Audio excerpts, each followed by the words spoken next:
अस्सलाम वालेकुम दोस्तों। इटली ने अब जो नई पॉलिसी अनाउंस करवाई है, ये एक काफ़ी वक्त के बाद इन्होंने दोबारा अपने शेड्यूल के अंदर चेंजिंग की है। अब ये जो नई पॉलिसी इटली लेके आया है, ये ख़ास तौर पर पाकिस्तानियों को तो तमाम तरह एम्बेसी अगर बात करें पाकिस्तान में रहते हुए, तो काफ़ी ख़ास तौर पर यही मुश्किल देखनी पड़ती है कि किस तरह जो है ना वो एक पहले अपॉइंटमेंट जो है ना वो हासिल कर ले, ताकि वो मुतल्लिका दिन जाके अपने जो है डॉक्यूमेंट जमा करवा सकें। एक ऐसे पहली तो बात मुल्क में रहना जहाँ पे वैसे ही वसाइल बहुत कम है और हर बंदे की जो आमदन है वो इतनी नहीं है कि वो मतलब एक तो एम्बेसी की फ़ीस भी दे, कंसल्टेंसी चार्जेस भी दे, और उसके बाद सोने पे सुहागा फिर उसने जो है ना वो अपॉइंटमेंट भी जो है वो भी पेड लेनी है।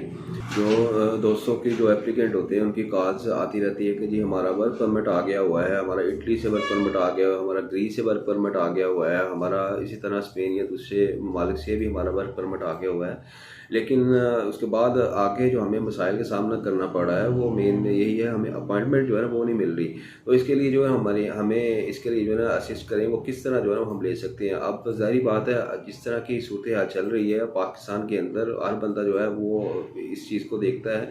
तो उसके अंदर फिर हमें ये पेड जो सर्विसेज होती है वो लेनी होती है। अब इटली जो है वो रिसेंटली उसने जो जैरिस के साथ उसका कॉन्ट्रैक्ट था, तो उसके बाद उन्होंने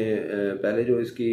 लास्ट ईयर की अगर बात करें तो इसकी अपॉइंटमेंट जो लेना होती थी, ये तकरीबन 6-7 लाख रुपए तक इसकी अपॉइंटमेंट जाती थी, क्योंकि लोगों ने जो बाहर से अपने वर्क परमिट्स वगैरह मंगाए हुए थे, उसके बाद इन्होंने वो एक्सपायर हो जाते थे, उसको बाद में दोबारा रीन्यूअल करवाना और फिर वहाँ पे लेके जाना, ये जो सारी भागदौड़ होती थी, ये कशमकश के अंदर जो है उनका वक्त गुजर जाता था, और उसके बाद इन्हें काफ़ी जो थी वो ज़हनी पॉपर जो थी वो उठाना पड़ती थी। अब जो इन्होंने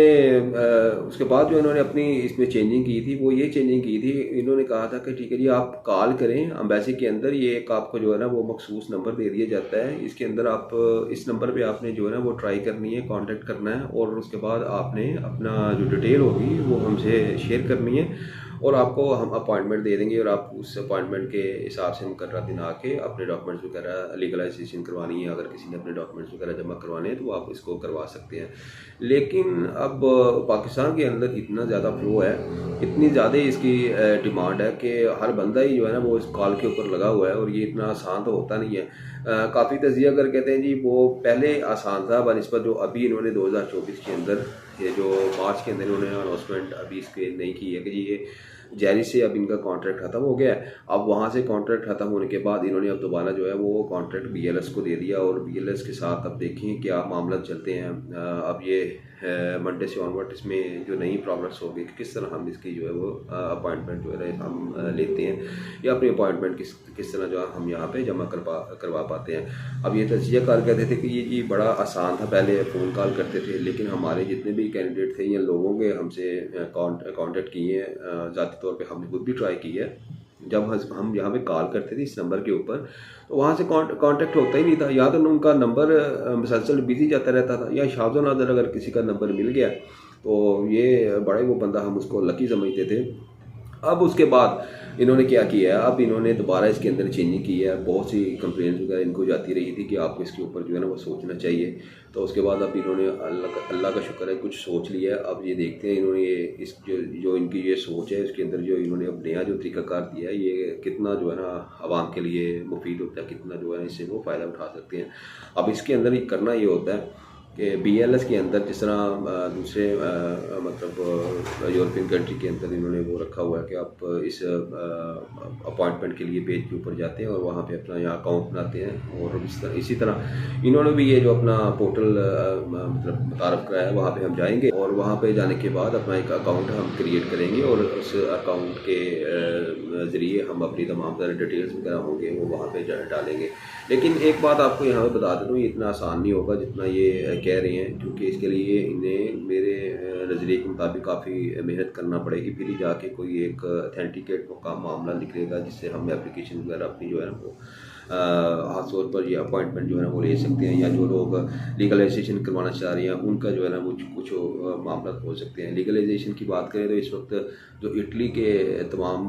जो इन्होंने जैरिस के पास थी, इससे पहले जो इनका सारा मतलब लोगों ने जो अपॉइंटमेंट्स वगैरह ली हैं वो तो 1 साल की 2025 तक इनके पास लीगलाइजेशन की सारी अपॉइंटमेंट्स बुक हो गई हैं। तो ये नए पोर्टल के ऊपर भी आके वो किस तरह जो है ना लोगों को सारी जो है वो अभी फैसिलिटी दे सकते हैं। तो इसमें ये होगा कि ख़ास तौर पर जो लीगलाइजेशन है जिन लोगों की है वो खासा टाइम अभी लेगी, वो इतना भी आसान नहीं होगा। उसके बाद ये है कि जिन लोगों ने पहले अपनी अपॉइंटमेंट ले रखी है, अगर किसी ने खुद की है या किसी ने अगर 4-4, 5-5 लाख रुपया भी अगर किसी ने अपनी अपॉइंटमेंट के लिए दिया था जैरिस के लिए, तो वो क्या फारग हो गया, वो अपना उनका लॉस हो गया। सुनने में भी ये आ रहा है कि अभी जो जैरिस है वो उनको फ़ोन करके बता रही है कि आपकी जो अपॉइंटमेंट मुकर्रर दिन की थी वो वहीं पे ही है, और आप यही अपॉइंटमेंट जो आपके पास है वो BLS ऑफिस में लेके चले जाएंगे इस मुकर्रर दिन में, और आपको वो फैसिलिटेट कर देंगे। कुछ लोगों का तो कांटेक्ट हो गया है, और कुछ ऐसे लोग हैं जिनका कांटेक्ट नहीं हुआ, या उन्होंने कॉल की है या नहीं की है, यहाँ हो सकता है कि आने वाले वक्त के अंदर वो उनसे कांटेक्ट करें। लेकिन फिर वक्त ये है कि वो अभी काफ़ी डिप्रेशन में है, वो अभी काफ़ी जो है ना वो अभी इस